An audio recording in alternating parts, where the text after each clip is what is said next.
बिस्मिल्लाहिर्रहमानिर्रहीम अस्सलाम वालेकुम। Welcome to my channel. आज की वीडियो में हम ग्रेड 6 इंग्लिश बुक का यूनिट नंबर 1A पढ़ेंगे।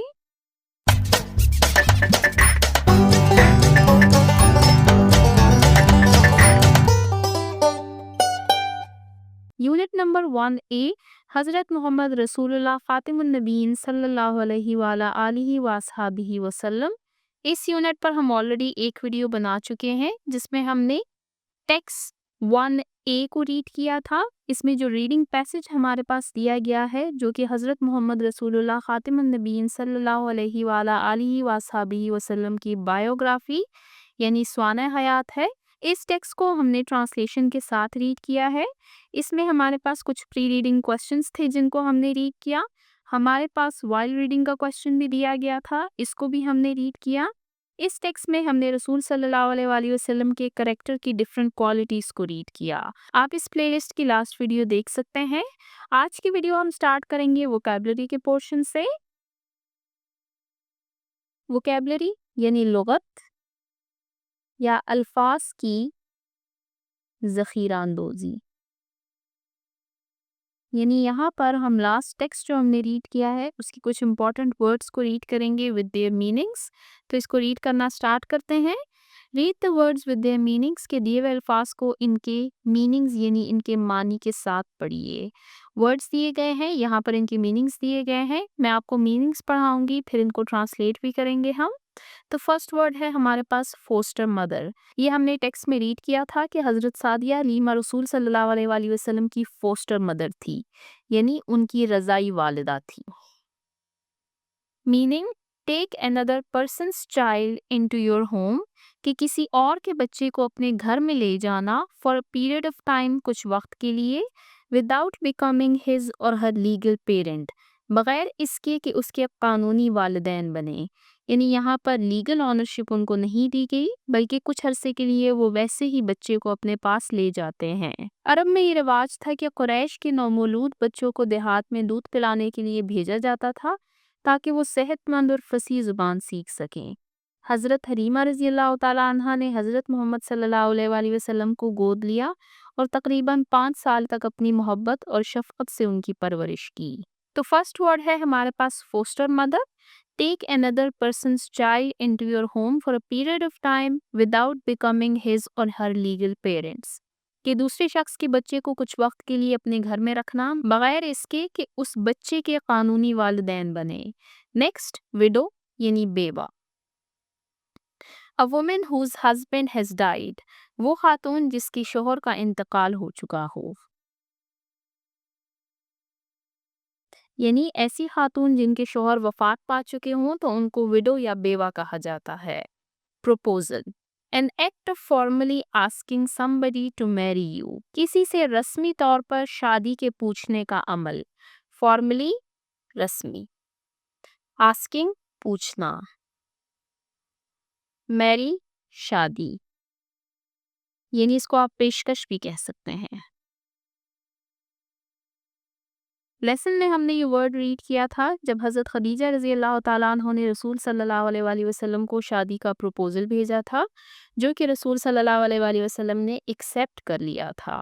Next word orphan, meaning a child whose parents are dead, ऐसा बच्चा जिसके वालिदैन फौत हो चुके हों उसको यतीम कहा जाता है। वैसे तो इस्लाम में ऑर्फन उस बच्चे को कहते हैं जिसके फादर ना हो। यहाँ पर इन्होंने पेरेंट्स लिखा है लेकिन स्पेसिफिकली इसमें फादर आता है कि जिस बच्चे के वालिद ना हो तो उसको यतीम कहा जाता है। Next AD, meaning anno domini. A से है एनो, डी से है डोमेनी।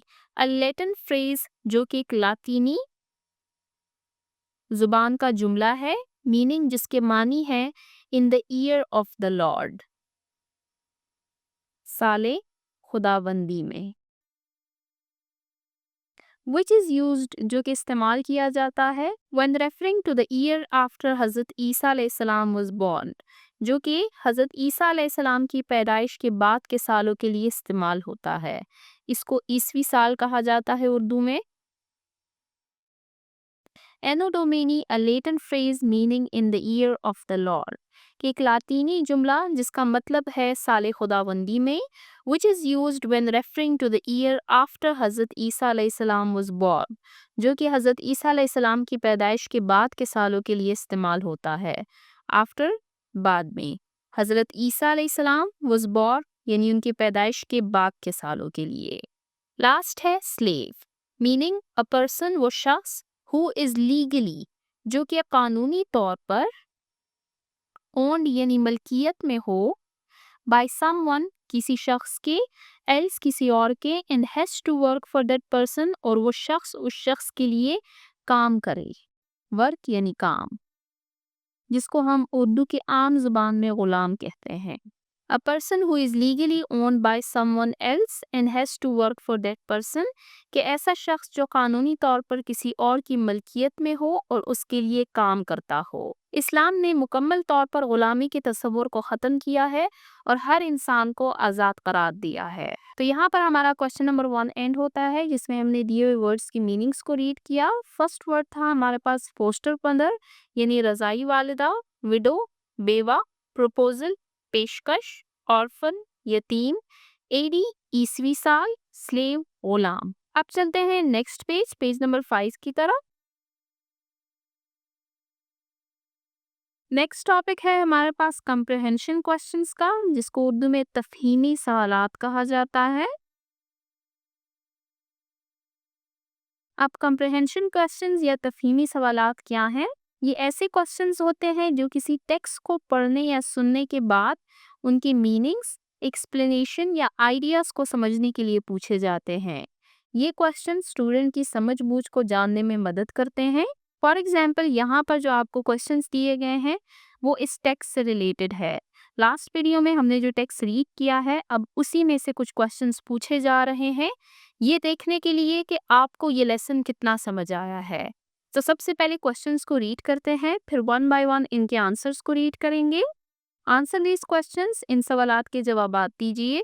क्वेश्चन नंबर 1, वाई वाज हज़रत मोहम्मद रसूलुल्लाह खातिमुन नबीयीन सल्लल्लाहु अलैहि वाला आलिहि वसहबिहि वसल्लम कॉल्ड सादिक एंड अमीन, कि रसूल सल्लल्लाहु अलैहि वसल्लम को सादिक और अमीन क्यों कहा जाता था। क्वेश्चन नंबर 2, वाई इज हज़रत मोहम्मद रसूलुल्लाह खातिमुन नबीयीन सल्लल्लाहु अलैहि वाला आलिहि वसहबिहि वसल्लम कॉल्ड रहमतुल लिल आलमीन, कि रसूल सल्लल्लाहु अलैहि वसल्लम को रहमतुल लिल आलमीन क्यों कहा जाता है। यहाँ पर पास्ट टेंस हुआ है तो यहाँ पर हम कहेंगे था, और यहाँ पर इज है तो ये प्रेजेंट टेंस है, इसमें हम कहेंगे कि क्यों कहा जाता है। Question number 3, what was the impact of Hazrat Mohammad रसूलुल्लाह खातिमुन नबीयीन सल्लल्लाहु अलैहि वाला आलिहि वसहबिहि वसल्लम पर्सनालिटी ऑन पीपल, कि रसूल सल्लल्लाहु अलैहि वसल्लम की पर्सनालिटी यानी उनकी शख्सियत का लोगों पर क्या असर था। इम्पैक्ट कहते हैं असर को।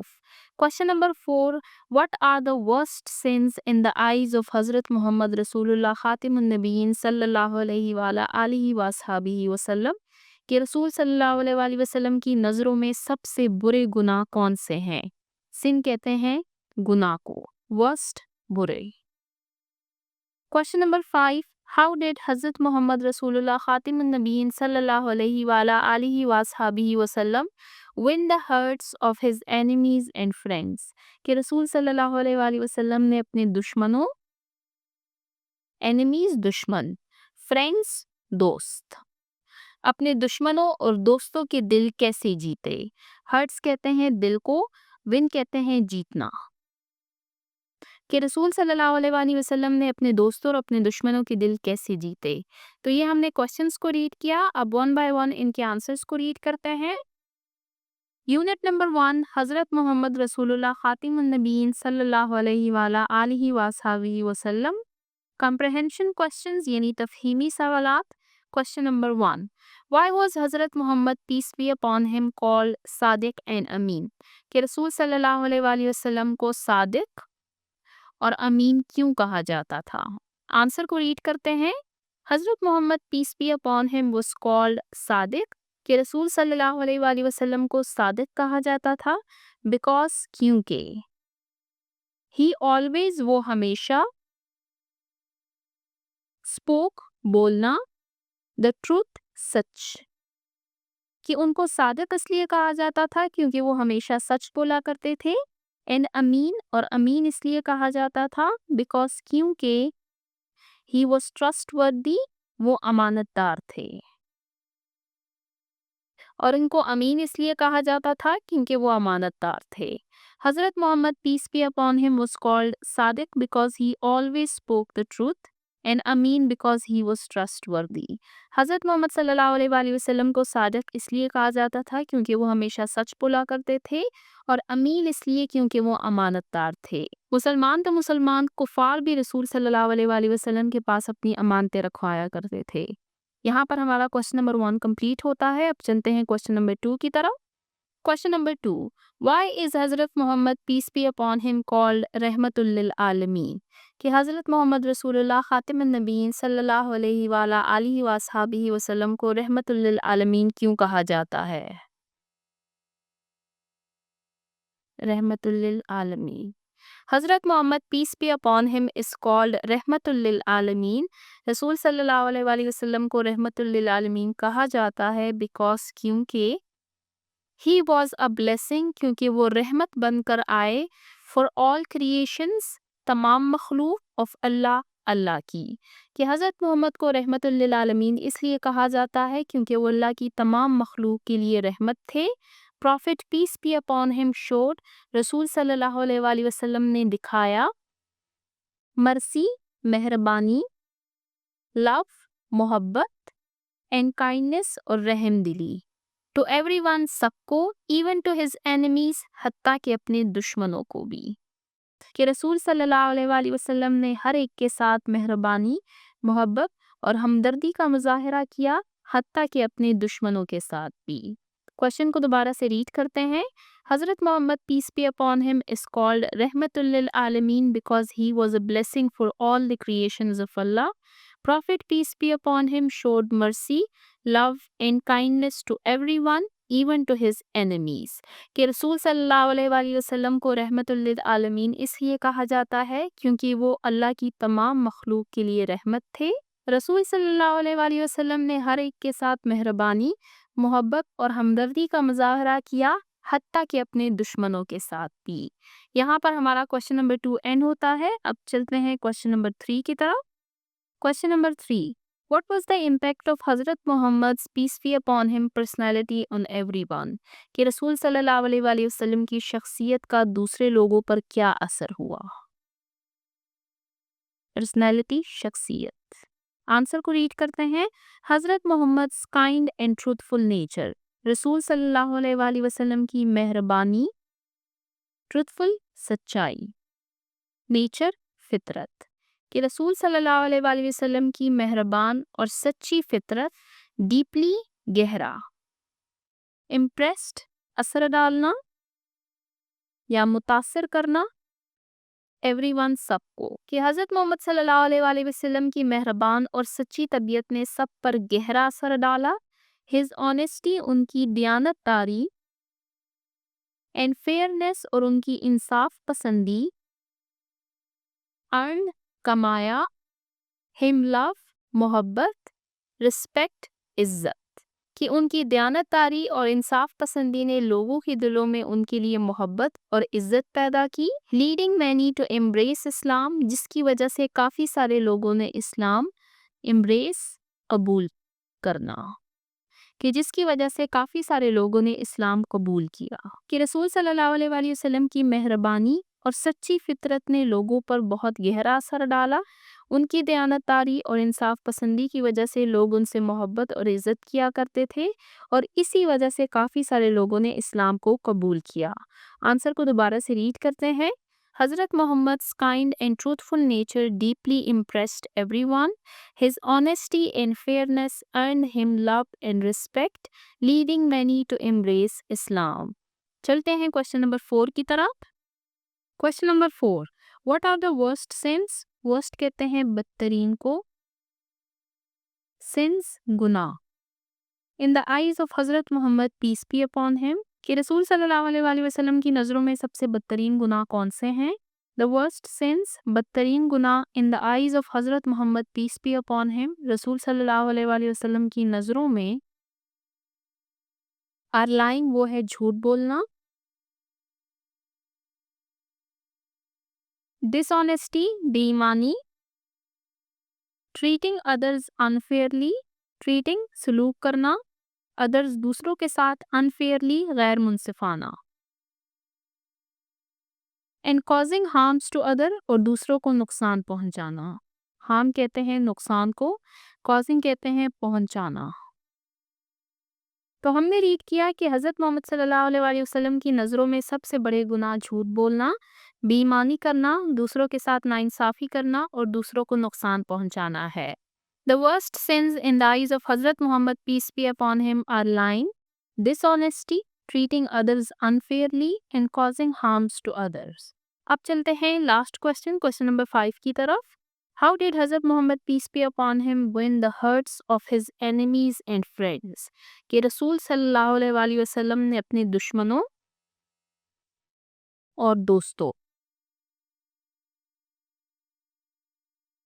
के दिल कैसे जीते? विन कहते हैं जीतने को, हर्ट्स कहते हैं दिल को, एनिमीज दुश्मन, फ्रेंड दोस्त। कि रसूल सल्लल्लाहु अलैहि वसल्लम ने अपने दुश्मनों और अपने दोस्तों के दिलों को कैसे जीता? आंसर को रीड करते हैं। हज़रत Mohammad peace be upon him won hearts with his love. कि रसूल सल्लल्लाहु अलैहि वसल्लम ने अपने दुश्मन और अपने दोस्तों के दिल जीते विद लव मोहब्बत से, काइंडनेस मेहरबानी से, एंड फॉरगिवनेस और दरगुजर से। कि रसूल सल्लल्लाहु अलैहि वसल्लम ने अपनी मोहब्बत, मेहरबानी और दरगुजर से लोगों के दिल जीते। हिज रिस्पेक्ट, उनकी इज्जत, एंड कंपैशन और उनका जज्बा या उनकी शफकत, इवन फॉर दोज उनके साथ भी हु मिसट्रीटेड हिम, जिन्होंने रसूल सल्लल्लाहु अलैहि वसल्लम के साथ बदसलूकी की। इंस्पायर्ड, इसने मुतासिर किया, मैनी टू एडमायर, कि वो तारीफ़ करें रसूल सल्लल्लाहु अलैहि वसल्लम से, यानी उनसे मुतासिर हों, एंड फॉलो हिम और उनकी पैरवी करें। कि रसूल सल्लल्लाहु अलैहि वसल्लम ने मोहब्बत, मेहरबानी और दरगुजर से लोगों के दिल जीते।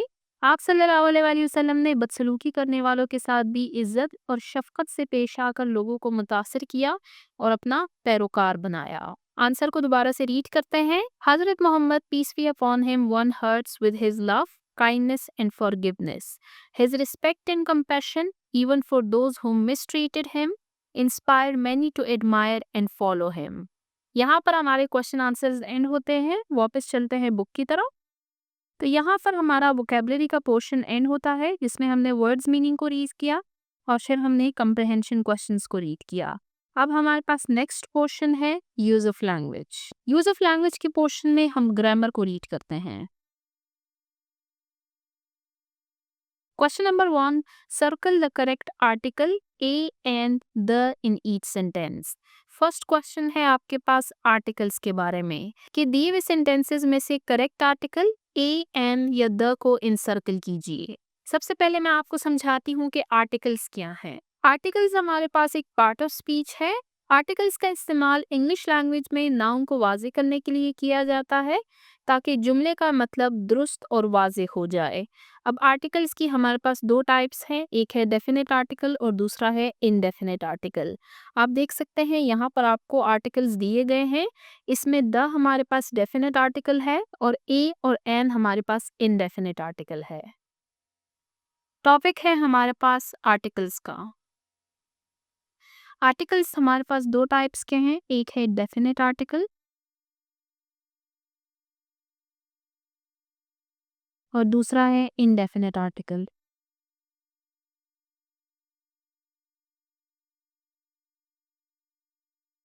डेफिनेट आर्टिकल में हमारे पास द आता है, इनडेफिनेट आर्टिकल में हमारे पास ए और एन आते हैं।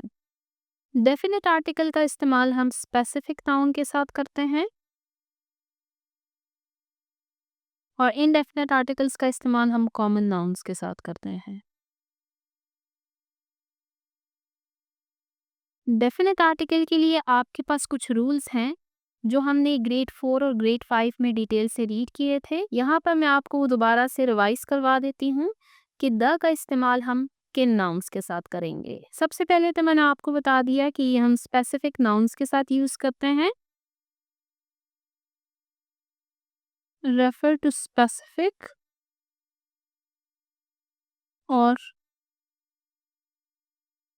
नोन थिंग्स, यानी ऐसी चीज़ें जो या तो स्पेसिफिक हों या ऑलरेडी उन पर बात चल रही हो, तो उनके साथ हम द लगाएंगे। फॉर एग्जाम्पल, अगर मैं कहूँ that I saw a cat, अब यहाँ पर मैंने कैट के साथ अ लगाया है, लेकिन अब जब मैं दूसरा सेंटेंस कहूँगी इस कैट के बारे में तो मैं कहूँगी the cat was sitting on the wall, क्योंकि ऑलरेडी उस पर बात हो चुकी है, तो मैं अब इसके साथ द लगाऊंगी। नेक्स्ट हमारे पास है यूनिक थिंग्स, यानी मुनफरद चीज़ों के साथ हम द लगाते हैं। For example the sun, the moon, the earth. Next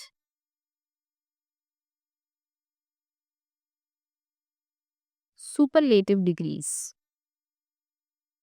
यानी जहाँ पर सुपरलेटिव डिग्रीज आएंगी तो उनके साथ हम द लगाएंगे। For example she is the best player, best अब हमारे पास सुपरलेटिव डिग्री है तो उसके साथ हमने द लगाया है। इसके अलावा names of reverse,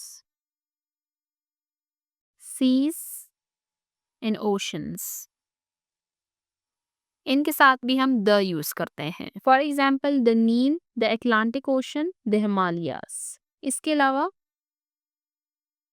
names of countries,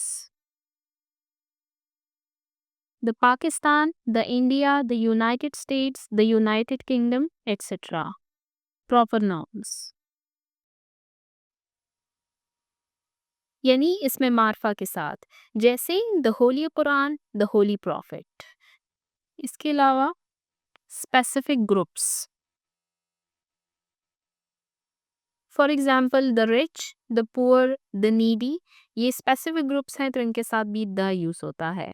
in rules के साथ अगर मैं आपको एग्जाम्पल्स मेंशन करती तो वीडियो काफ़ी लेंथी हो जाती, इसलिए मैंने सिर्फ रूल्स को मेंशन किया है।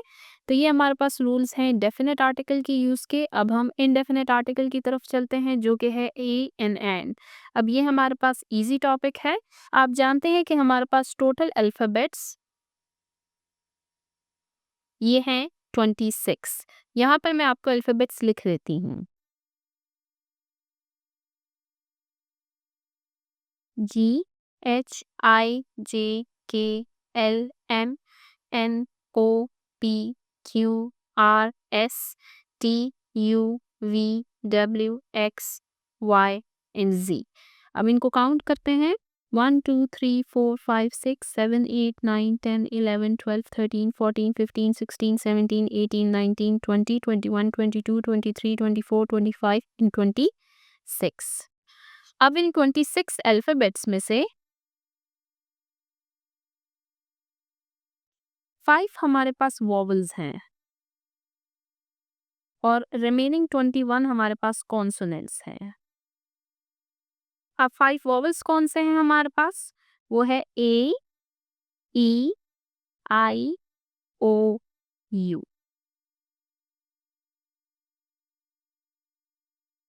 और रिमेनिंग 21 हमारे पास कॉन्सोनेंट्स हैं।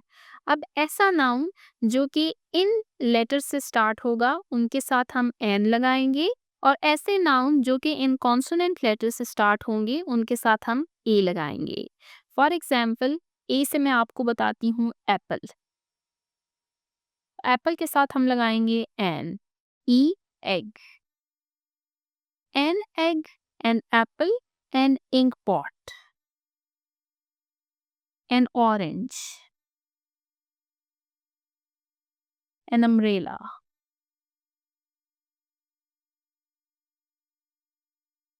और ऐसे नाउन जो कॉन्सोनेंट से स्टार्ट होंगे उनके साथ हम ए लगाएंगे। For example a ball, a cat, a dog, a parrot, a glass etcetera. तो यहाँ पर मैंने आपको आर्टिकल्स का टॉपिक डिटेल से करवाया है। आर्टिकल्स हमारे पास हैं ए, एन एंड द। इनमें हमारे पास ए और एन इनडेफिनेट आर्टिकल्स हैं और द हमारे पास डेफिनेट आर्टिकल्स हैं। अब इन रूल्स को माइंड में रखते हुए हम इन सेंटेंसेस में करेक्ट आर्टिकल को इंसर्कल करेंगे। सेंटेंसेस को रीड करना स्टार्ट करते हैं। ए, हज़रत मोहम्मद रसूलुल्लाह खातिमुन नबीय्यीन सल्लल्लाहु अलैहि वाला आलिहि वसहबिहि वसल्लम was looked after by a and the foster mother, कि रसूल सल्लल्लाहु अलैहि वसल्लम की परवरिश की रज़ाई माँ ने। अब ये हमारे पास आर्टिकल्स दिए गए हैं ए एंड द, तो इसमें हमारे पास करेक्ट आर्टिकल है ए। हज़रत मोहम्मद रसूलुल्लाह खातिमुन नबीय्यीन सल्लल्लाहु अलैहि वाला आलिहि वसहबिहि वसल्लम was looked after by a foster mother. आप फोस्टर का एफ देख सकते हैं, ये हमारे पास कॉन्सोनेंट है तो इसके साथ हम ए लगाएंगे। बी, हज़रत मोहम्मद रसूलुल्लाह सल्लल्लाहु अलैहि वाला आलिहि वसहबिहि वसल्लम never told a and the lie. Lie का एल हमारे पास कॉन्सोनेंट है तो इसमें हमारे पास आएगा आ। हज़रत मोहम्मद रसूलुल्लाह खातिमुन नबीय्यीन सल्लल्लाहु अलैहि वाला आलिहि वसहबिहि वसल्लम नेवर टोल्ड अ लाई। सी, हज़रत मोहम्मद रसूलुल्लाह खातिमुन नबीय्यीन सल्लल्लाहु अलैहि वाला आलिहि वसहबिहि वसल्लम was kind to a and the poor slaves. Poor slaves, अब ये हमारे पास एक ग्रुप है तो ग्रुप के साथ हम लगाते हैं द। हज़रत मोहम्मद रसूलुल्लाह खातिमुन नबीय्यीन सल्लल्लाहु अलैहि वाला आलिहि वसहबिहि वसल्लम was kind to the poor slaves. D, Hazrat Mohammad रसूलुल्लाह खातिमुन नबीय्यीन सल्लल्लाहु अलैहि वाला आलिहि वसहबिहि वसल्लम was a and the grandson of Hashim. अब ग्रैंडसन ऑफ हाशिम, हाशिम हमारे पास एक स्पेसिफिक कबीला है तो इसके साथ हम द लगाएंगे। हज़रत मोहम्मद रसूलुल्लाह खातिमुन नबीय्यीन सल्लल्लाहु अलैहि वाला आलिहि वसहबिहि वसल्लम was the grandson of Hashim. E, हज़रत मोहम्मद रसूलुल्लाह खातिमुन नबीय्यीन सल्लल्लाहु अलैहि वाला आलिहि वसहबिहि वसल्लम treated A and the rich and the poor alike. यहाँ पर रिच है और पुअर है, ये दोनों हमारे पास स्पेसिफिक ग्रुप्स हैं तो दोनों के साथ द आएगा। हज़रत मोहम्मद रसूलुल्लाह खातिमुन नबीय्यीन सल्लल्लाहु अलैहि वाला आलिहि वसहबिहि वसल्लम treated the rich and the poor alike, कि रसूल सल्लल्लाहु अलैहि वसल्लम गरीबों और अमीरों दोनों के साथ एक जैसा बर्ताव किया करते थे। तो यहाँ पर हमारा क्वेश्चन नंबर 1 एंड होता है। अब चलते हैं क्वेश्चन नंबर 2 की तरफ। Question number 2, find the meaning of the following words in the dictionary, कि डिक्शनरी में दिए हुए अल्फाज के मानी को तलाश कीजिए एंड आइडेंटिफाई और पहचान कीजिए the parts of speech of the word, कि उस वर्ड के पार्ट ऑफ स्पीच को मालूम कीजिए थ्रू एब्रीविएशन यूज्ड, जो एब्रीविएशन यानी मुखफ़्फ़फ इस्तेमाल किया गया हो उस वर्ड के साथ उस डिक्शनरी में। क्वेश्चन है हमारे पास, नीचे हमारे पास कुछ वर्ड्स दिए गए हैं, इनके मीनिंग्स को हमने डिक्शनरी में ढूंढना है। जब हम इस वर्ड के मीनिंग को रीड करेंगे तो वहाँ पर इसकी एक्सप्लेनेशन दी जाएगी कि ये पार्ट ऑफ स्पीच के रूप से क्या है और उसको मेंशन किया गया होगा एब्रीविएशन में। अब सबसे पहले मैं आपको बताती हूँ कि पार्ट्स ऑफ स्पीच किसे कहते हैं। पार्ट्स ऑफ स्पीच को उर्दू में अक़साम कलमात कहा जाता है। ये हमें बताता है कि सेंटेंस में जो वर्ड दिया गया है वो ग्रामर की रूप से क्या है। इसको हम आने वाले लेसन्स में डिटेल से रीड करेंगे। वन बाय वन हम सारे पार्ट्स ऑफ स्पीच को कवर करते जाएंगे। एब्रीविएशन कहते हैं मुखफ़्फ़फ को। आगे मैं आपको पढ़ाऊंगी कि हर पार्ट ऑफ स्पीच का एब्रीविएशन क्या है और वो मैं आपको डिक्शनरी में दिखाऊंगी भी। अब मैं आपको ये एक्सप्लेन करती जाऊँ कि डिक्शनरी क्या है। डिक्शनरी हमारे पास एक ऐसी बुक होती है जिसमें बहुत सारे वर्ड्स दिए गए होते हैं, उनकी मीनिंग्स आपको बताए जाते हैं, उनकी पंचुएशन आपको बताई जाती है और correct usage of that word, यानी उस लफ्ज़ का सही इस्तेमाल। और इसके अलावा आपको पार्ट ऑफ स्पीच भी बताया जाता है कि ये जो दिया वो वर्ड आप रीड कर रहे हैं ये ग्रामर की रूल से क्या है। मैं आपको ये डिक्शनरी दिखा रही हूँ। आपके घर पे जो भी डिक्शनरी है या आपके स्कूल की लाइब्रेरी में अगर कोई डिक्शनरी पड़ी हुई है तो आप उसको देखिए। आप डिक्शनरी को खोलें और जो वर्ड्स आपको दिए गए हैं इनके मीनिंग्स हम ढूंढेंगे इस डिक्शनरी में। आप कोई से भी डिक्शनरी ले सकते हैं, बहुत सारी डिक्शनरीज होती हैं, ज़रूरी नहीं है कि आप यही डिक्शनरी लें। सारी डिक्शनरीज में कुछ वर्ड्स ऑलमोस्ट सेम ही होते हैं। कुछ बड़ी डिक्शनरी होती है तो उनमें ज़्यादा वर्ड्स दिए जाते हैं, कुछ छोटी डिक्शनरी होती है यानी बिगनर्स के लिए होती है तो उसमें वर्ड्स कम होते हैं। ये आप देख सकते हैं। आप डिक्शनरी को खोलिए। यहाँ पर आप देख सकते हैं आपको बताया गया है डिक्शनरी रिव्यू, यानी डिक्शनरी में क्या कुछ मौजूद है। एंट्री वर्ड आपको सबसे पहले वर्ड दिखाया जाएगा, फिर उसके बाद उसकी डेफिनेशन यानी आप मीनिंग भी कह सकते हैं।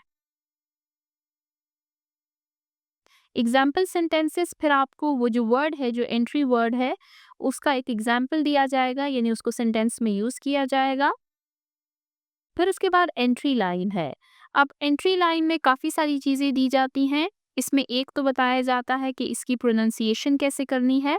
अब यहाँ पर लिखा गया है नाउन, जो कि पार्ट ऑफ स्पीच आपको बता रहे हैं कि ये जो वर्ड है ये एक नाउन है। फिर उसके बाद उसकी फॉर्म बताई जाती है कि आया वो सिंगुलर है या प्लूरल है, और यहाँ पर उसकी मज़ीद फॉर्म्स आपको दी गई हैं। प्रोनाउंसिएशन आपको बताई जाती है।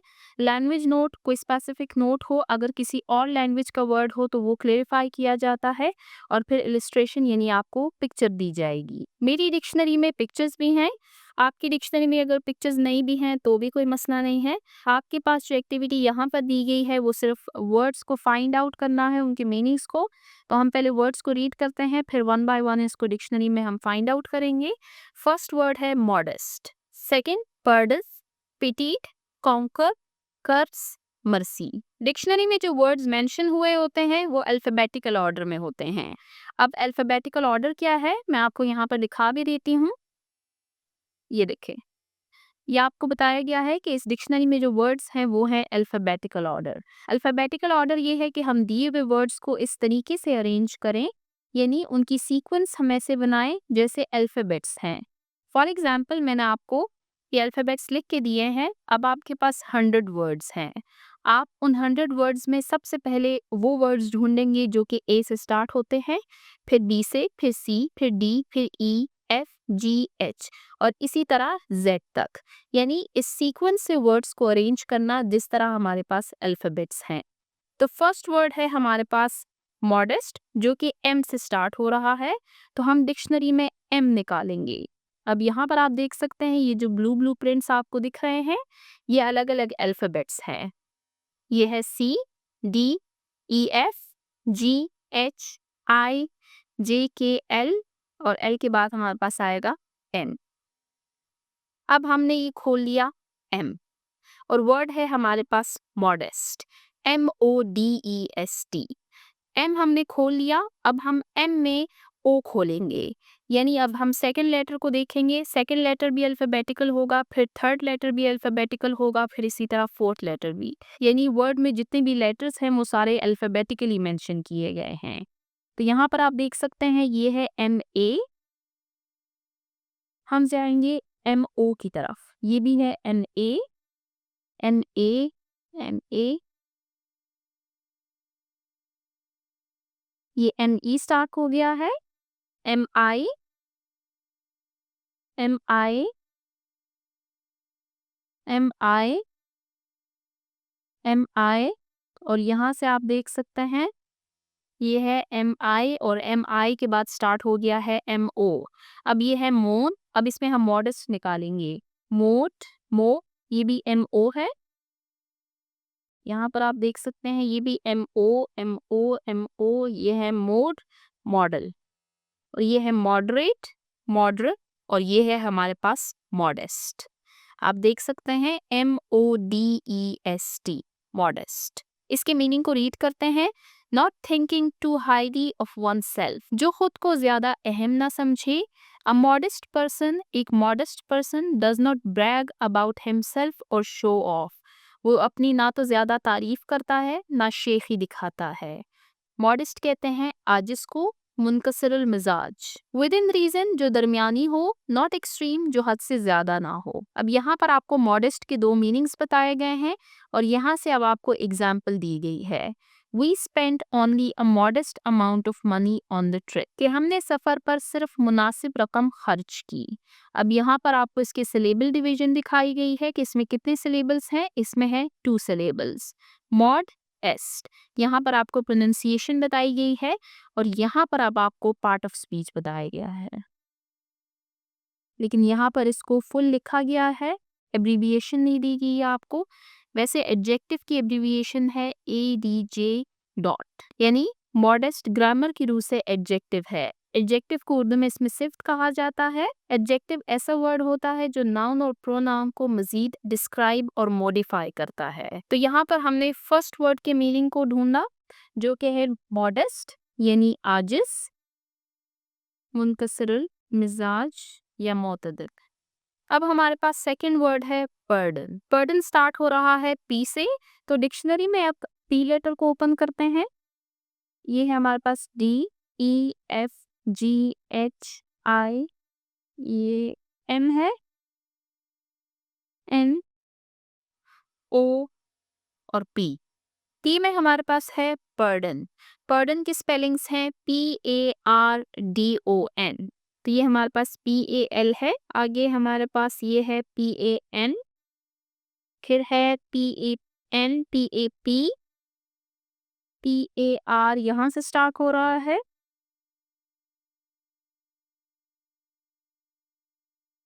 ये है पर्डन।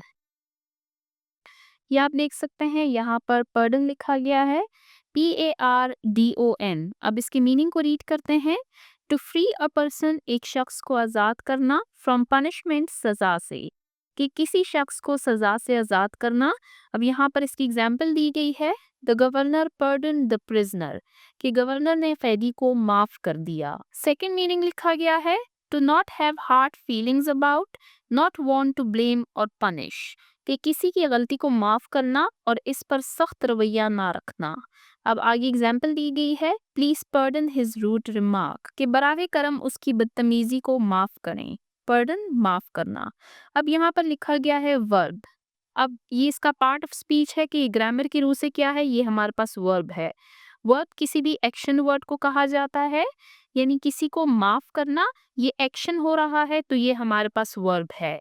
फ्रीइंग फ्रॉम पनिशमेंट, सजा से बरीयत, फ्री बरी होना।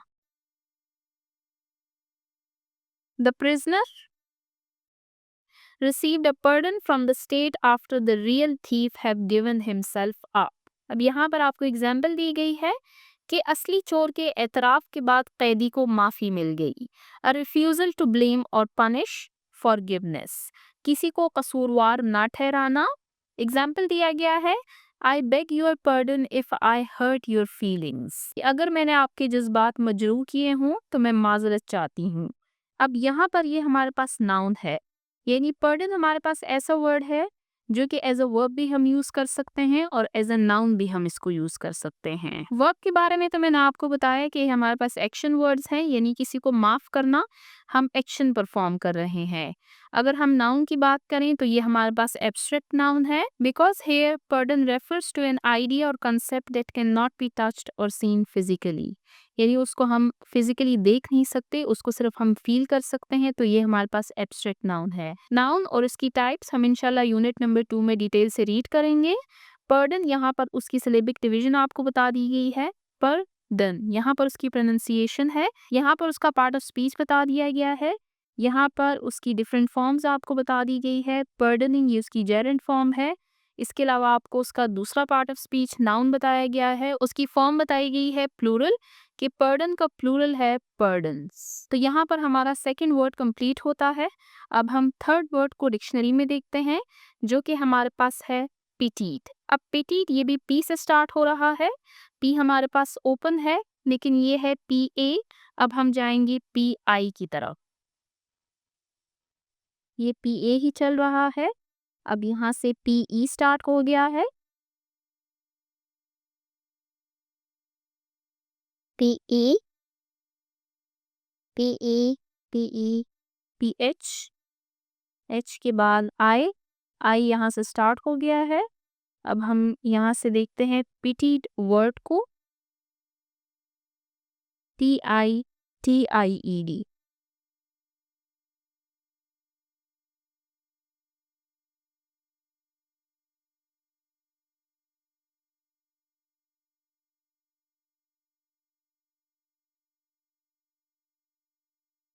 PIS ये है PIT, PITCH, pitch, picture, picture, picture folk, pith, pitiful. अब यहाँ पर हमारे पास एक तो आया हुआ है पिटीफुल और दूसरा हमारे पास आया हुआ है पिटी। पिटी जो है ये पीटी की सेकंड फॉर्म है, यानी पिटी और पिटीड, यानी ये इसकी पास्ट फॉर्म है। तो इसको हम रीड करते हैं, pity, a feeling of sorrow and sympathy for the unhappiness of another, कि किसी की बदकिस्मती या दुख पर अफसोस और हमदर्दी का एहसास। एग्जाम्पल दी गई है आपको, we felt pity for our friends who lost everything when their house burned down, कि हमें अपने दोस्तों पर तरस आया जिन्होंने आग लगने से अपना सब कुछ खो दिया। अब यहाँ पर सेकंड मीनिंग आपको दिया गया है, अ कॉज फॉर रिग्रेट, काबिले अफसोस मामला।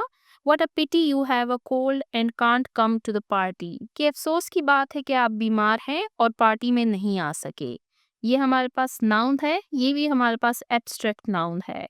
To feel sorrow and sympathy for, कि किसी पर अफसोस महसूस करना।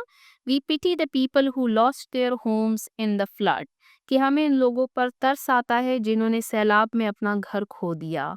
अब ये एज अ वर्ब यहाँ पर यूज किया गया है। नीचे आपको इसकी सिलेबल डिवीजन बताई गई है, पिट ई, फिर उसके बाद यहाँ पर प्रोनाउंसिएशन आपको बताई गई है, फिर उसके बाद आपको पार्ट ऑफ स्पीच यहाँ पर बताया गया है, इसका प्लूरल आपको बताया गया है पिटीज, और इसकी फॉर्म्स आपको डिफरेंट बताई गई हैं, पिटीड जो कि हमारी बुक में हमें दिया गया है, और पिटिंग ये इसकी जेरेंट फॉर्म है। तो यहाँ पर हमारा थर्ड वर्ड कंप्लीट होता है। अब फोर्थ वर्ड को ढूंढते हैं। फोर्थ वर्ड है हमारे पास कॉन्कर, ये स्टार्ट हो रहा है सी से, CONQUER। तो सी लेटर को ओपन करते हैं, ये है ABC, ये है CA, हम जाएंगे CO की तरफ, CO, ये CH है, CI, CL, ये भी CL है। अब यहाँ से हमारे पास CO स्टार्ट हो चुका है, CON, ये COA कोल्ड, हमें जाना है CON, COI, COL, COL, COL। अब यहाँ से COM स्टार्ट हो गया है, M के बाद N आता है, तो ये भी COM ही चल रहा है, COM, COM, COM से काफ़ी सारे वर्ड्स यहाँ पर लिखे गए हैं, ये है CON, CONQ, CONQ। आपने इसी तरीके से वर्ड्स को ढूंढना है, अल्फ़ाबेटिकली आप इनको ढूंढेंगे, KONF, CONG। अब यहाँ पर आप नीचे देख सकते हैं, ये है कॉन्कर, CONQUER। मीनिंग को रीड करते हैं, टू ओवरकम फतह पाना, डिफीट किसी को शिकस्त देना। The army conquered the small country, फौज ने छोटे मुल्क को फतह कर लिया। He tried to conquer the habit of biting his nails, या इसका दूसरा मीनिंग ये है कि किसी आदत को छोड़ना, जैसे यहाँ पर आपको एग्जाम्पल दी गई है, He tried to conquer the habit of biting his nails, कि उसने नाखून चबाने की आदत पर काबू पाने की कोशिश की। अब यहाँ पर आपको सिलेबिक डिवीजन दी गई है, conquer, यहाँ पर प्रोनाउंसिएशन, और यहाँ पर पार्ट ऑफ स्पीच आपको बताया गया है, ये है वर्ब। किसी चीज को फतह करना, आप कोई एक्शन परफॉर्म कर रहे हैं, तो ये है वर्ब। यहाँ पर आपको उसकी डिफरेंट फॉर्म्स दी गई है, ये है इसकी जेरल फॉर्म और ये है उसकी पास्ट फॉर्म। तो कॉन्कर का मतलब है फतह करना। अब नेक्स्ट वर्ड की तरफ चलते हैं, कर्स, ये भी सी से है, CURSE, कर्स। सी हमारे पास ऑलरेडी ओपन है, ये है CO, हम जाएंगे CU की तरफ, CO ही चल रहा है, ये है CR,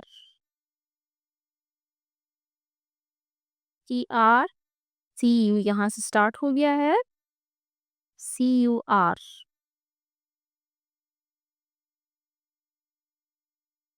CURL है, CURS, ये है नीचे यहाँ पे मेंशन किया गया है, कर्स। मीनिंग को रीड करते हैं, a wish that something evil or harmful will happen to a person or thing, कि किसी के लिए बुराई या नुकसान की ख्वाहिश करना।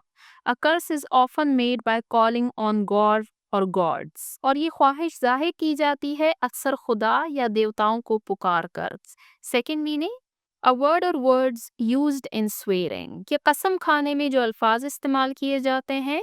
A curse is usually said in anger, और कर्स ये ऐसे अल्फाज होते हैं जो अक्सर गुस्से में कहे जाते हैं, और इनका पार्ट ऑफ स्पीच है नाउन। ये हमारे पास एब्स्ट्रैक्ट नाउन है। अब यहाँ पर सेकंड मीनिंग आपको दिया गया है, to wish that something evil or harmful will happen to a person or thing, कि किसी शख्स या किसी चीज के लिए बुराई या नुकसान की ख्वाहिश करना। The soldier curse the enemy, सिपाही ने दुश्मन को बद्दुआ दी। To say a word or words that show hate or anger, swear, गुस्से या नफरत में बुरे अल्फाज कहना। ही cursed when he hit his thumb with the hammer, कि उसने गुस्से में गाली दी जब उसका अंगूठा हथौड़े से जख्मी हो गया।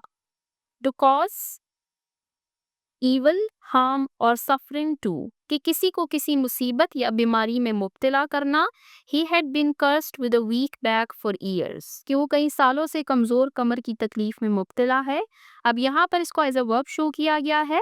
यहाँ पर उसकी आपको सिलेबिक डिवीजन दिखाई गई है। कर्स हमारे पास सिंगल सिलेबिक वर्ड है। इसकी प्रोनाउंसिएशन यहाँ पर उसकी पार्ट ऑफ स्पीच आपको दिखाई गई है।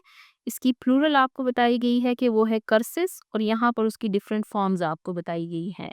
अब हम लास्ट वर्ड को ढूंढेंगे जो कि है हमारे पास मर्सी। मर्सी स्टार्ट हो रहा है एन से, NERCY। तो चलते हैं एम की तरफ। FGHIJKL, ये है एम। मर्सी के स्पेलिंग है ME। ये हमारे पास ME ओपन है, MEL, MER यहाँ से स्टार्ट हो गया है, MERCANT, मर्चेंट, ये है मर्सी। मीनिंग को रीड करते हैं। मोर काइंडनेस और फॉरगिवनेस देन इज एक्सेप्टेड और डिजर्व्ड, कि जितनी तवक्को हो या जितना कोई हकदार हो उससे ज्यादा किसी से नरमी या माफी से पेश आना। The guilty man begged the जज फॉर मर्सी, कि मुजरिम ने जज से रहम की भीख मांगी। Something to be thankful for, blessing, कि कोई ऐसी चीज जिस पर शुक्र अदा किया जाए। It's a mercy that no one was hurt in the accident, कि ये अल्लाह की मेहरबानी है कि हादसे में कोई ज़ख्मी नहीं हुआ। यहाँ पर आपको सिलेबिक डिवीजन दिखाई गई है। 2 सिलेबल्स हैं इसमें, मर सी। आपको प्रोनाउंसिएशन बताई गई है, फिर उसके बाद पार्ट ऑफ स्पीच बताया गया है। ये हमारे पास एब्स्ट्रैक्ट नाउन है, और इसकी प्लूरल फॉर्म आपको बताई गई है मर्सीज। तो यहाँ पर हमने दिए हुए 6 वर्ड्स की मीनिंग को डिक्शनरी में ढूंढा। आप अपने लिए ज़रूर डिक्शनरी खरीदें। अगर आपके पास ऑलरेडी डिक्शनरी मौजूद है तो उसको कंसल्ट कीजिए, ये अच्छी आदत है। और अगर आपके पास डिक्शनरी मौजूद नहीं है तो अपने पेरेंट्स से रिक्वेस्ट कीजिए कि जब उनको आसानी हो तो आपको डिक्शनरी ख़रीद कर दें, और उसको कंसल्ट करना भी सिखाएं कि आप डिक्शनरी में एक वर्ड को कैसे ढूंढेंगे। यहाँ पर मैंने आपको कुछ टिप्स दिए हैं, अगर आप उनको फॉलो करेंगे तो आप हर वर्ड को इजीली ढूंढ सकेंगे। यहाँ पर यूज़ ऑफ लैंग्वेज का क्वेश्चन नंबर 2 हमारा एंड होता है। अब हम क्वेश्चन नंबर 3 को रीड करते हैं। क्वेश्चन नंबर 3, कंसल्ट, मशवरा करना या राय लेना। अ thesaurus and find out the synonyms of the following words। आपके पास क्वेश्चन है कि जो दिए हुए वर्ड्स हैं इनको कंसल्ट कीजिए thesaurus में। अब thesaurus हमारे पास क्या है, ये डिक्शनरी की तरह ही एक बुक होती है जिसमें वर्ड्स के ग्रुप्स बनाए जाते हैं उनकी सिमिलैरिटी और उनके डिफरेंसेस के बेस पर, यानी इसमें सिनोनिम्स और एंटोनिम्स मेंशन किए जाते हैं। अब सिनोनिम्स और एंटोनिम्स क्या है? सिनोनिम्स कहते हैं ऐसे वर्ड्स को जिनकी मीनिंग सेम हो, यानी मुतरादिफ अल्फाज या हम मानी अल्फाज। और एंटोनिम्स कहते हैं मुतजाद को, यानी ऐसे अल्फाज जिनकी मीनिंग्स ऑपोजिट हो। यहाँ पर हमसे सिर्फ सिनोनिम्स के बारे में पूछा गया है, यानी जो वर्ड्स हमें दिए गए हैं इनके सेम मीनिंग वर्ड्स हमें thesaurus में फाइंड आउट करने हैं। तो इनको रीड करना स्टार्ट करते हैं। फर्स्ट वर्ड है हमारे पास पाथ। पाथ को उर्दू में रास्ता कहा जाता है, तो हम इसके सिनोनिम्स लिख सकते हैं वे यानी रास्ता, रोड यानी रोड जो रास्ता होता है, या रूट, ROUTE, रूट भी रास्ते को कहते हैं। तो पाथ के सिनोनिम्स हैं वे, रोड, रूट, और उर्दू में इसका मीनिंग है रास्ता। नेक्स्ट है एनिमी। एनिमी को उर्दू में कहा जाता है दुश्मन, और इसके सिनोनिम्स होंगे फेओ या ओपोनेंट।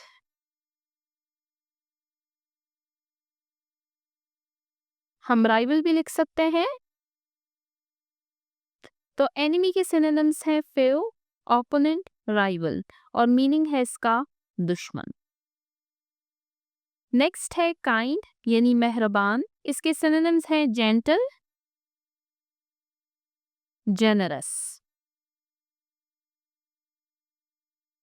नेक्स्ट है राइट, मीनिंग है सही और इसका सिनोनिम है करेक्ट यानी दुरुस्त, ट्रू यानी दुरुस्त, जस्ट यानी दुरुस्त, यानी इन सब का मीनिंग जो है वो सेम है, इसीलिए ये एक दूसरे के सिनोनिम्स हैं। नेक्स्ट है कैरी, उर्दू में इसका मीनिंग है उठाना या ले जाना, तो इसके सिनोनिम्स हैं मूव, होल्ड, लिफ्ट यानी उठाना। लास्ट है हमारे पास फ्रेंड, उर्दू में इसका मीनिंग है दोस्त और इसके सिनोनिम्स हैं मेट, जिस तरह हम कहते हैं ये मेरा क्लासमेट है, यानी हम जुमात हैं, हम फ्रेंड्स हैं। इसके अलावा हम लिख सकते हैं कंपेनियन यानी साथी यानी दोस्त। तो यहाँ पर हमने दिए हुए वर्ड्स के सिनोनिम्स मेंशन किए। फर्स्ट है पाथ यानी रास्ता, सिनोनिम्स है वे, रोड और रूट। नेक्स्ट एनिमी यानी दुश्मन, सिनोनिम्स है इसके rival, few, opponent. Next kind यानी मेहरबान, सिनोनिम्स है जेंटल, जेनरस। नेक्स्ट राइट यानी सही, सिनोनिम्स है करेक्ट, ट्रू, जस्ट। नेक्स्ट है कैरी यानी उठाना या ले जाना, सिनोनिम्स है इसके move, hold, lift.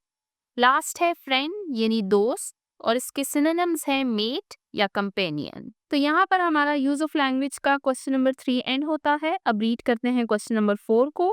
Question number 4, rewrite यानी दोबारा से लिखिए द सेंटेंसेस बिलो, जो नीचे आपको सेंटेंसेस दिए गए हैं, इन योर नोटबुक, अपनी नोटबुक में। यानी आपको जो नीचे सेंटेंसेस दिए गए हैं इनको नोटबुक में दोबारा से लिखिए। रिप्लेस, तब्दील करें द अंडरलाइंड कॉमन नाउन और फ्रेज। नीचे आपको कुछ अंडरलाइन वर्ड्स दिए गए हैं जो कि कॉमन नाउन या कॉमन फ्रेज है विद अ प्रॉपर नाउन। उन कॉमन नाउन्स को हमने प्रॉपर नाउन से चेंज करना है। The first one has been done, first one आपके लिए सॉल्व किया जा चुका है। ये हमारे पास टॉपिक है कॉमन एंड प्रॉपर नाउन का। अब इस क्वेश्चन से इस बुक में हमारे पास पार्ट्स ऑफ स्पीच स्टार्ट हो रहे हैं।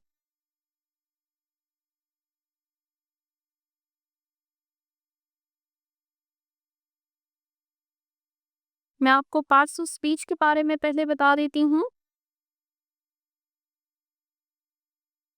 पार्ट्स ऑफ स्पीच आर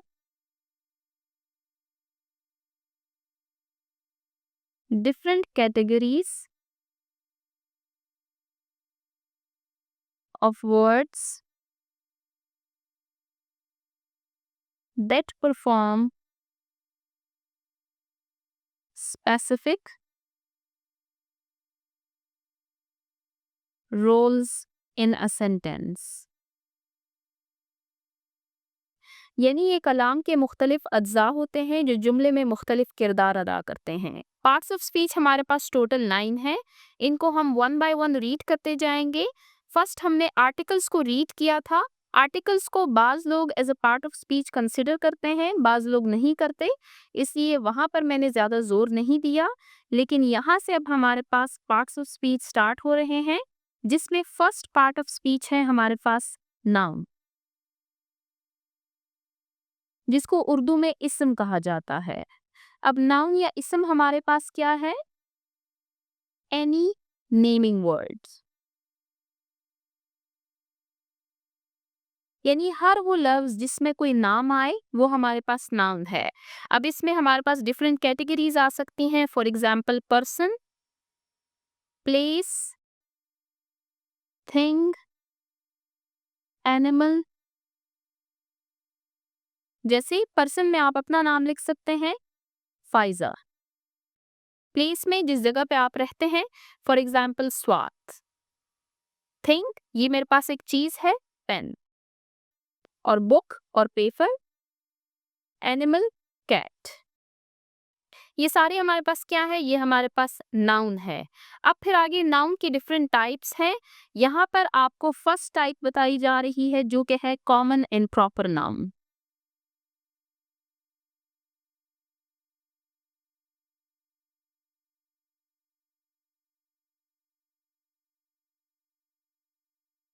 इसमें नकरा और इसमें मार्फा।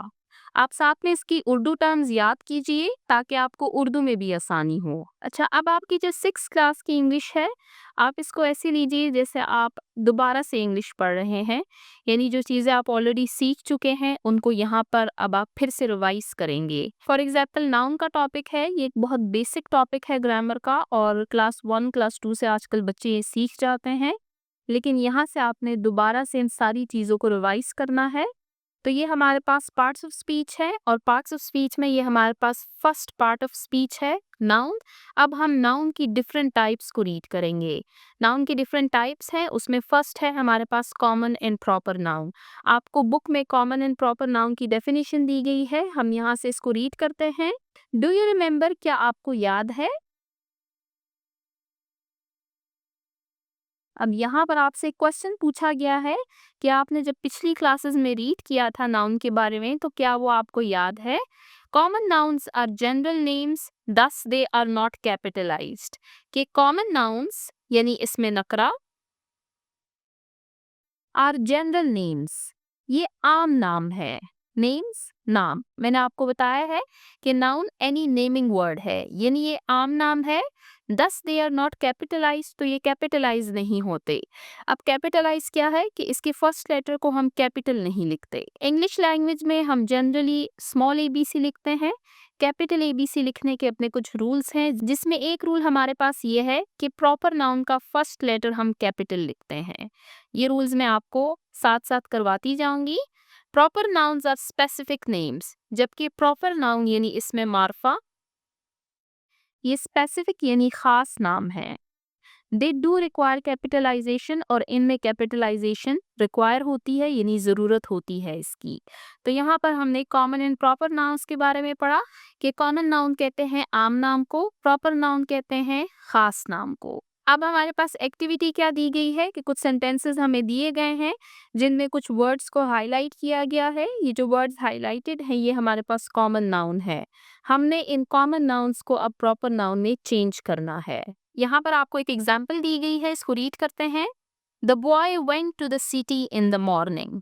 अब द बॉय ये हमारे पास नाउन है, ये हमारे पास आर्टिकल हो गया। आर्टिकल के बारे में हमने रीड किया है, ए एंड द, ये हमारे पास आर्टिकल्स होते हैं। बॉय हमारे पास नाउन है। अब इसमें सिटी भी हमारे पास नाउन है, ये नेम ऑफ अ प्लेस है यानी शहर। अब यहाँ पर मैं फिर से जिक्र करना चाहूंगी कि पार्ट ऑफ स्पीच क्या है, कि ये जो सेंटेंस है इसमें जो हर एक वर्ड दिया गया है वो ग्रामर की रूह से क्या है। जैसे द आर्टिकल है, बॉय नाउन है, वेंट वर्ब है, सिटी नाउन है। ये इस तरीके से हम सेंटेंसेस में पार्ट्स ऑफ स्पीच को आइडेंटिफाई करते हैं, और उनकी स्पेसिफिक जगह पर जहाँ उनकी रिक्वायरमेंट होती है वहाँ पर हम उनको मेंशन करते हैं। अब द बॉय सिटी, ये हमारे पास कॉमन नाउन है, यानी द बॉय क्या है, लड़का। अब हर लड़के को हम लड़का ही कहेंगे। सिटी शहर, अब हर शहर को हम शहर ही कहेंगे। इकराम, अब द बॉय, इसके लिए प्रॉपर नाउन यूज किया गया है इकराम। सबसे पहले आप देख सकते हैं कि इकराम का ए कैपिटल लिखा गया है क्योंकि ये प्रॉपर नाउन है। अब हर लड़के को हम लड़का कहते हैं, लेकिन हर लड़के का नाम इकराम नहीं होता। तो ये प्रॉपर नाउन है और ये कॉमन नाउन है। Went to Peshawar in the morning. City, हर शहर को हम सिटी कहते हैं, लेकिन हर सिटी को हम पिशावर नहीं कहते। तो ये हमारे पास प्रॉपर नाउन है। Ikram went to Peshawar in the morning, कि इकराम सुबह में पिशावर गया। अब आगे सेंटेंस को रीड करते जाते हैं और दिए हुए कॉमन नाउन को प्रॉपर नाउन्स में चेंज करते हैं। The animal in the zoo was very big.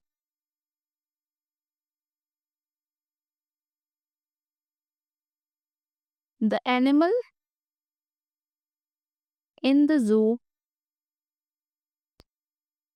was very big. अब इसमें हमारे पास कॉमन नाउन्स कौन कौन से दिए गए हैं? वो है एनिमल, यानी हम एनिमल को चेंज करेंगे।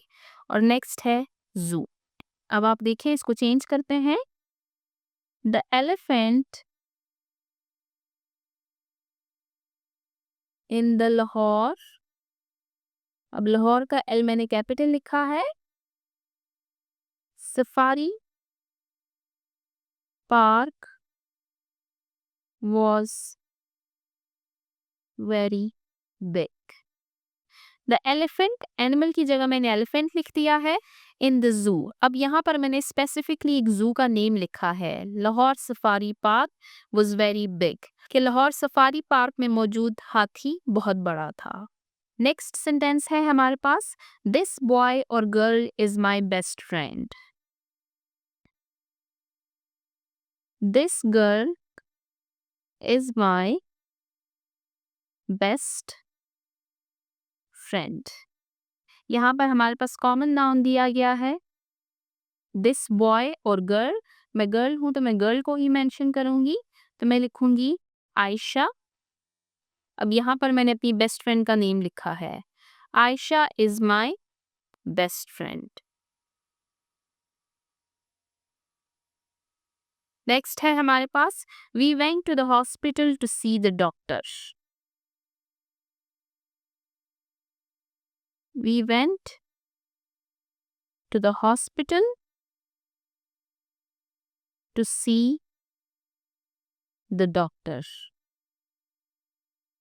अब इसमें हमारे पास कॉमन नाउन्स हैं हॉस्पिटल और द डॉक्टर। अब इन दोनों को हम रिप्लेस करेंगे और हम लिखेंगे वी वेंट टू, हॉस्पिटल का नेम लिखेंगे शिफा इंटरनेशनल हॉस्पिटल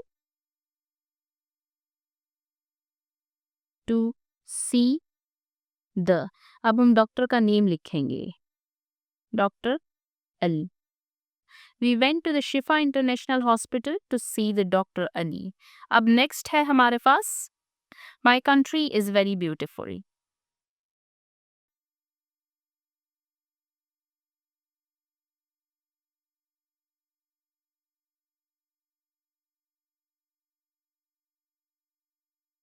इसमें हमारे पास कॉमन नाउन दिया गया है माई कंट्री। यहाँ पर अब आपने अपनी कंट्री का नेम लिखना है, और ये बात आपने ध्यान में रखनी है कि प्रॉपर नाउन का फर्स्ट लेटर आपने हमेशा कैपिटल लिखना है।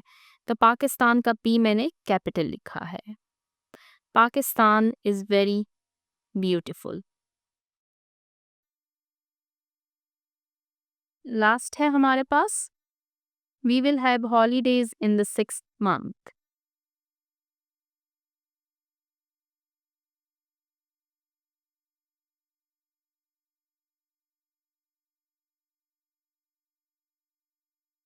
सिक्स्थ मंथ, यहाँ पर हमारे पास कॉमन नाउन है 6th month। अब यहाँ पर हम 6th month जो है वो मेंशन करेंगे। वी विल हैव हॉलीडेज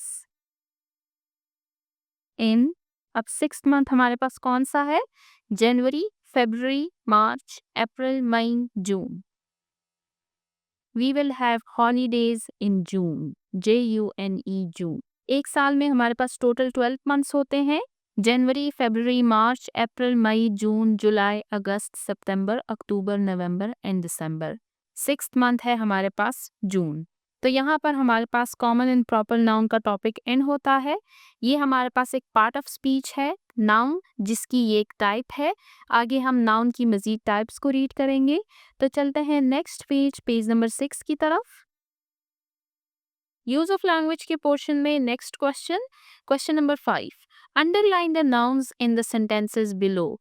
नीचे आपको जो सेंटेंसेस दिए गए हैं इनमें सबसे पहले नाउन्स को अंडरलाइन करना है एंड से वेदर दे आर काउंटेबल और अनकाउंटेबल। और फिर सेकंड टास्क आपको दिया गया है कि आइडेंटिफाई करें कि जिस नाउन को आपने अंडरलाइन किया है वो काउंटेबल है या अनकाउंटेबल है। The first one has been done, first आपके लिए ऑलरेडी सॉल्व हो चुका है। अब यहाँ पर हम नाउन की एक और टाइप पढ़ेंगे जो कि है काउंटेबल एंड अनकाउंटेबल नाउन। यहाँ पर आप देख सकते हैं लास्ट टॉपिक में मैंने आपको सबसे पहले पार्ट्स ऑफ स्पीच के बारे में बताया कि पार्ट्स ऑफ स्पीच हमारे पास क्या है। Parts of speech are different categories of words that perform specific role in a sentence. कि पार्ट्स ऑफ स्पीच हमारे पास मुख्तलिफ अक़साम के अल्फाज हैं जो जुमले में मुख्तलिफ किरदार अदा करते हैं। उसके बाद मैंने आपको फर्स्ट पार्ट ऑफ स्पीच पढ़ाया जो कि है नाउन।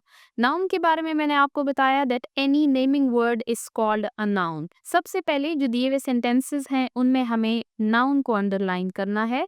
तो सबसे पहले हम नाउन को आइडेंटिफाई करते हैं। फर्स्ट है I turned on all the fans, कि मैंने सारे पंखे बंद किए।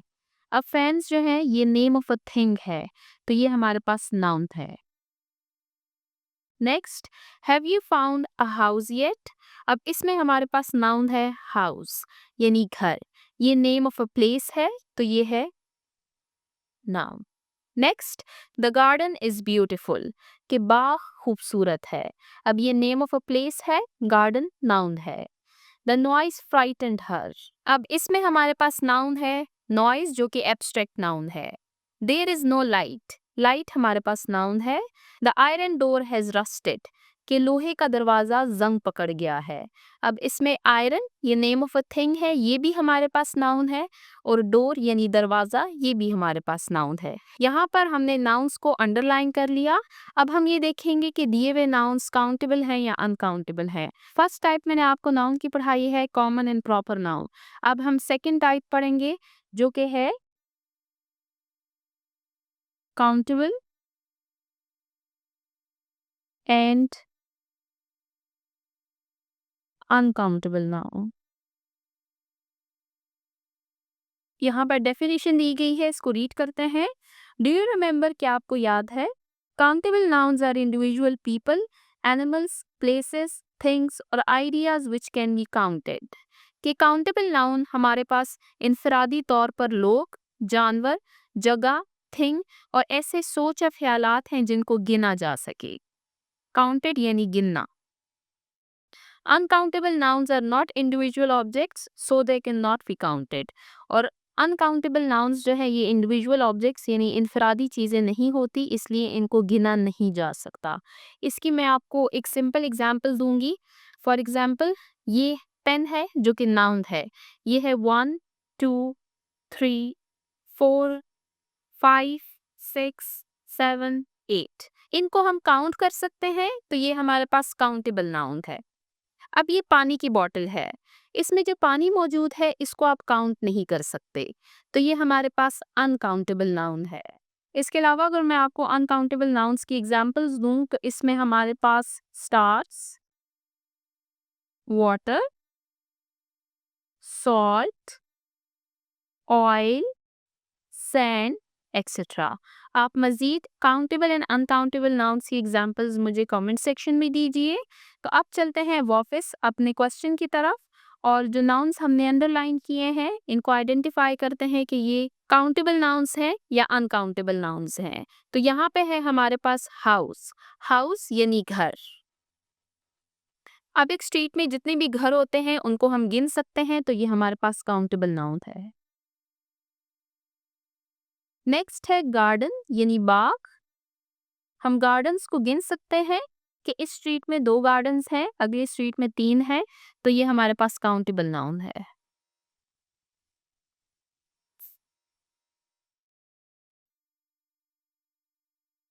नेक्स्ट है नॉइज। नॉइज यानी शोर। अब ये हमारे पास अनकाउंटेबल नाउन है क्योंकि शोर को हम गिन नहीं सकते, इसको हम सिर्फ फील करते हैं, तो ये हमारे पास एब्स्ट्रैक्ट नाउन है। नेक्स्ट है लाइट।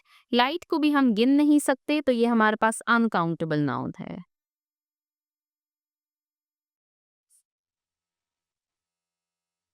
और लास्ट है हमारे पास iron and door. Last sentence में हमारे पास 2 नाउन्स आए हैं। इसमें आयरन जो है ये अनकाउंटेबल है और डोर जो है तो ये काउंटेबल है। यानी दरवाज़ों को हम गिन सकते हैं कि इस रूम में कितने दरवाजे हैं या इस घर में कितने दरवाजे हैं, जबकि आयरन यानी लोहा इसको हम गिन नहीं सकते बल्कि इसका वजन किया जाता है। तो यहाँ पर हमारा काउंटेबल एंड अनकाउंटेबल नाउन्स का टॉपिक एंड होता है। यूज ऑफ लैंग्वेज के पोर्शन में हमने 5 क्वेश्चंस कंप्लीट किए हैं। अब चलते हैं क्वेश्चन नंबर 6 की तरफ। Question number 6, read the following paragraph carefully. दिए हुए पैराग्राफ को गौर से पढ़िए, केयरफुली गौर से रीड करते हैं। हज़रत मोहम्मद रसूलुल्लाह खातिमुन नबीयीन सल्लल्लाहु अलैहि वाला आलिहि वसहबिहि वसल्लम टॉट लव, कि रसूल सल्लल्लाहु अलैहि वसल्लम ने सिखाया लव मोहब्बत, काइंडनेस मेहरबानी, एंड कंपैशन और शफकत टू हिज पीपल अपने लोगों को, कि हज़रत मोहम्मद सल्लल्लाहु अलैहि वसल्लम ने अपनी कौम को मोहब्बत, मेहरबानी और हमदर्दी या शफकत सिखाई। ही वॉज सीन, उनको देखा गया है, to be the most loving, सबसे ज्यादा मोहब्बत करने वाला, जेंटल नरम दिल, एंड कंपैशनेट और शफीक, ऑफ ऑल ऑफ देम, उन सब में से, कि आप सल्लल्लाहु अलैहि वसल्लम को सबसे ज्यादा मोहब्बत करने वाला, नरम दिल और शफीक पाया गया है। The Quran mentions his kindness in these words, कि कुरान पाक में आप सल्लल्लाहु अलैहि वसल्लम की शफकत को इन अल्फाज में बयान किया गया है। मेंशंस बयान करना, काइंडनेस मेहरबानी या शफकत। अब ये हमारे पास पुराने पाक के अल्फाज हैं। ओ मैसेंजर ऑफ अल्लाह, ए अल्लाह के रसूल। मैसेंजर कहते हैं पैगाम पहुंचाने वाले को।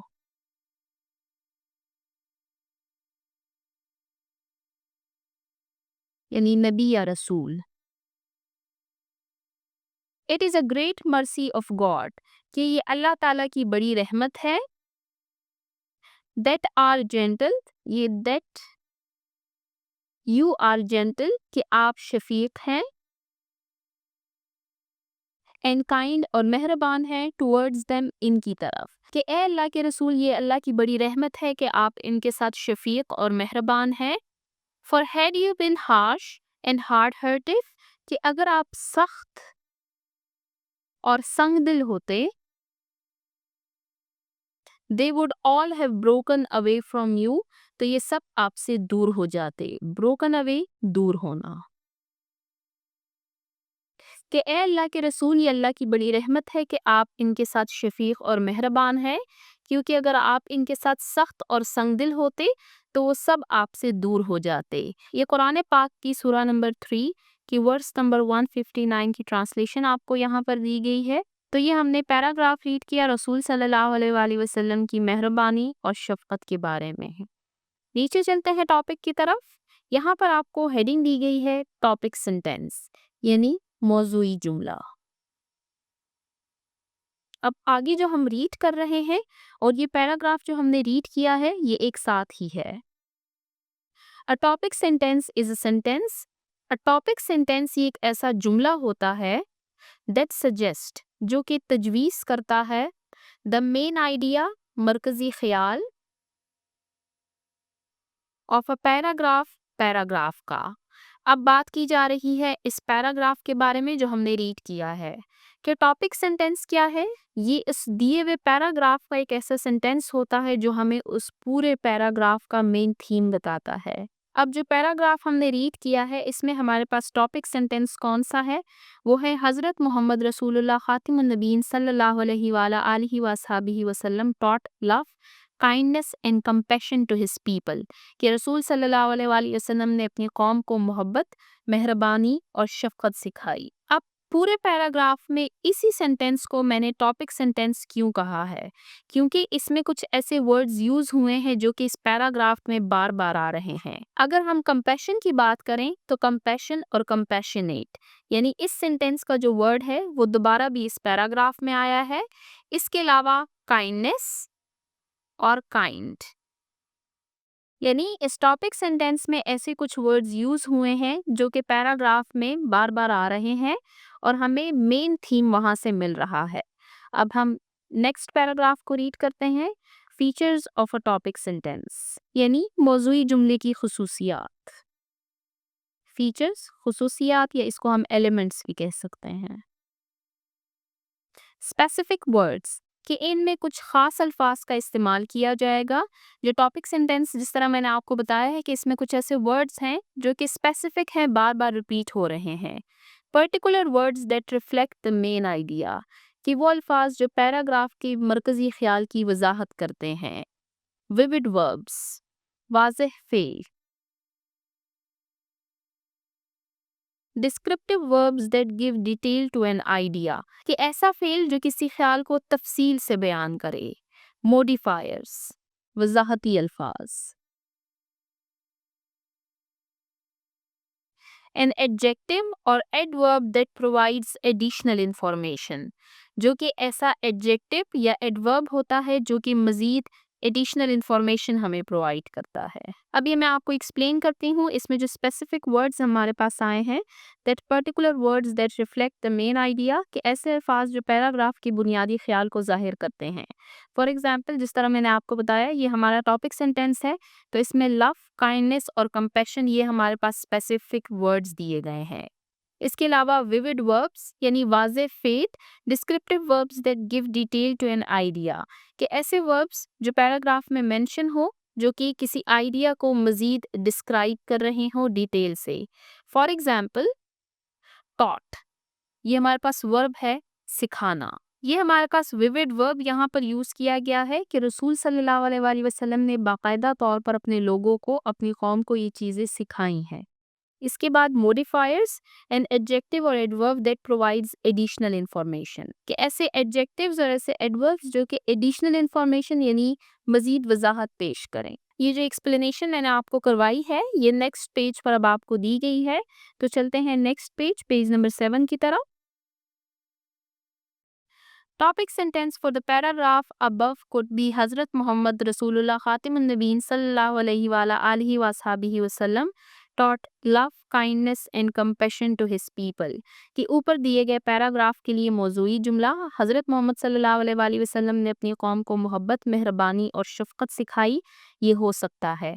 अब यहाँ पर आपको वो सेंटेंस दिया गया है जो कि हाईलाइटेड भी है। हज़रत मोहम्मद रसूलुल्लाह खातिमुन नबीन सल्लल्लाहु अलैहि वाला आलिहि वसहबिहि वसल्लम love, kindness and compassion are specific words. अब यहाँ पर आपको स्पेसिफिक वर्ड्स बताए गए हैं जो कि है हज़रत मोहम्मद रसूलुल्लाह खातिमुन नबीन सल्लल्लाहु अलैहि वाला आलिहि वसहबिहि वसल्लम, लव, काइंडनेस, कंपैशन, विच डिस्क्राइब जो कि वजाहत करते हैं द मेन आइडिया मरकजी ख्याल की ऑफ द पैराग्राफ की। Similarly taught is vivid verb, और इसी तरीके से जो विविड वर्ब यानी जो वाज़ेह फेल इसमें यूज़ किया गया है वो है टॉट यानी सिखाना। कि रसूल सल्लल्लाहु अलैहि वसल्लम ने अपने कौम को मोहब्बत, मेहरबानी और शफकत सिखाई है। तो ये हमने टॉपिक रीड किया है टॉपिक सेंटेंस का। अब टॉपिक सेंटेंस की इंपॉर्टेंस क्या है? टॉपिक सेंटेंस किसी भी पैराग्राफ का वो मेन सेंटेंस होता है जो उस पैराग्राफ के मेन आइडिया के बारे में बताता है या कोई इंफॉर्मेशन हमें उस पैराग्राफ के बारे में देता है। फॉर एग्जाम्पल, दिए हुए पैराग्राफ का फर्स्ट सेंटेंस जब हमने रीड किया तो हमें आइडिया हुआ कि ये पैराग्राफ एक तो रसूल सल्लल्लाहु अलैहि वसल्लम के बारे में है, दूसरा इसमें उनकी मोहब्बत, मेहरबानी और शफकत का जिक्र किया गया है। अगर कोई पैराग्राफ टॉपिक सेंटेंस के बगैर लिखा जाए तो उसका मेन आइडिया फिर समझ नहीं आता। तो चलते हैं नेक्स्ट पेज, पेज नंबर 7 की तरफ। यहाँ पर हमारा यूज ऑफ लैंग्वेज का पोर्शन एंड होता है। अब हम यहाँ से राइटिंग के पोर्शन को स्टार्ट करेंगे। राइटिंग यानी लिखना। कंप्लीट द माइंड मैप, नीचे आपको एक माइंड मैप दिया गया है जिसको हमने कंप्लीट करना है। एंड समराइज, और फिर हमें खुलासा पेश करना है द लेसन, इस सबक का, with the help of the mind map, इस माइंड मैप की मदद से। यानी जो लेसन हमने रीड किया है यहाँ पर, हज़रत मोहम्मद रसूलुल्लाह खातिमुन नबीन सल्लल्लाहु अलैहि वाला आलिहि वसहबिहि वसल्लम, इस पूरे लेसन को हमने इस माइंड मैप में यहाँ पर फिल करना है। और इस माइंड मैप को हमने इस तरीके से फिल करना है कि ये हमारे इस पूरे लेसन की समरी हो। कुछ आपके लिए फिल किए गए हैं। हज़रत मोहम्मद रसूलुल्लाह खातिमुन नबीन सल्लल्लाहु अलैहि वाला आलिहि वसहबिहि वसल्लम, ये हमारे पास मेन हेडिंग है, यानी हमें इनके बारे में लिखना है। और यहाँ पर आपको बताया गया है द रसूल ऑफ मर्सी के रहमतुल लिल आलमीन,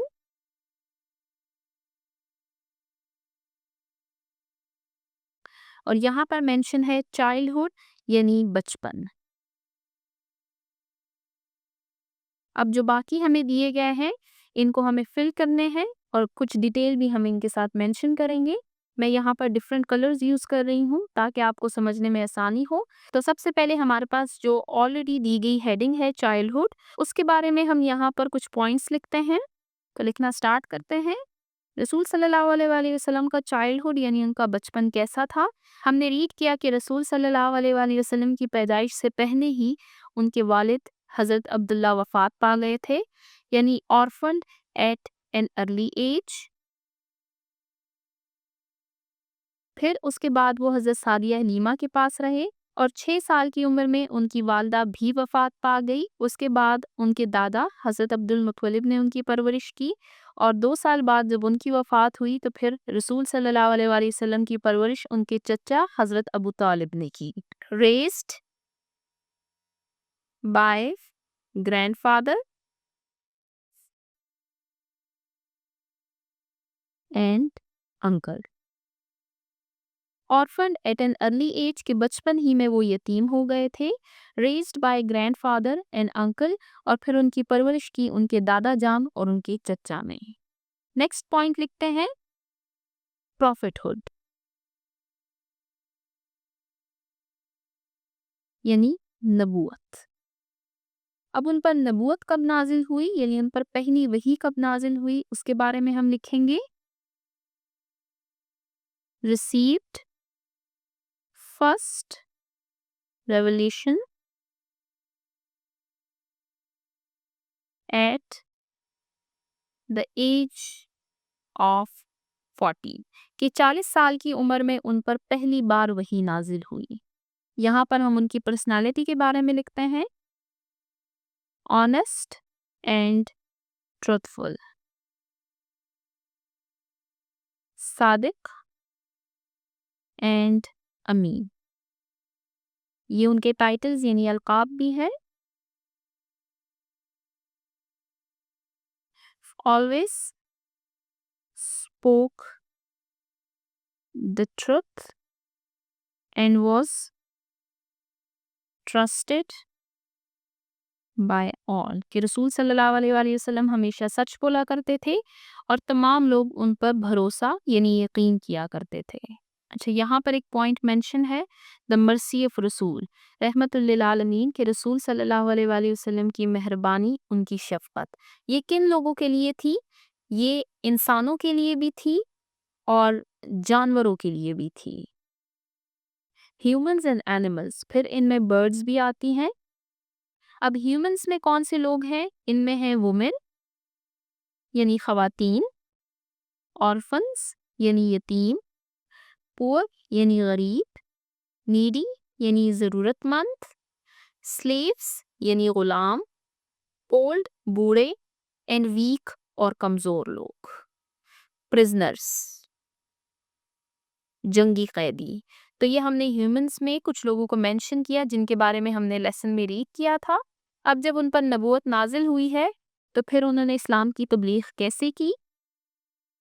प्रीचिंग ऑफ इस्लाम।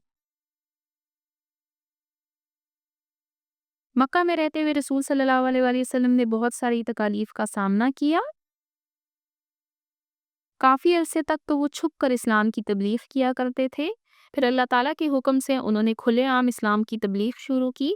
उसके बाद रसूल सल्लल्लाहु अलैहि वसल्लम को बहुत सारी मुश्किलात और मसाइब का सामना करना पड़ा। Faced hardships but continued spreading Allah's message। Faced hardships के उनको तकालीफ का सामना करना पड़ा बट कंटिन्यूड लेकिन उन्होंने जारी रखा स्प्रेडिंग अल्लाह's मैसेज अल्लाह ताला का पैगाम। इसके बाद हम एक और पॉइंट यहाँ पर मेंशन करेंगे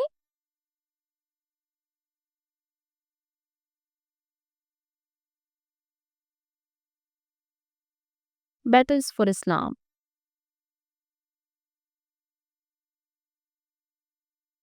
इस्लाम के लिए जंगें लड़ना। यहाँ पर मैं आपको एक पॉइंट बताना चाहूँगी गज़बा और सरिया।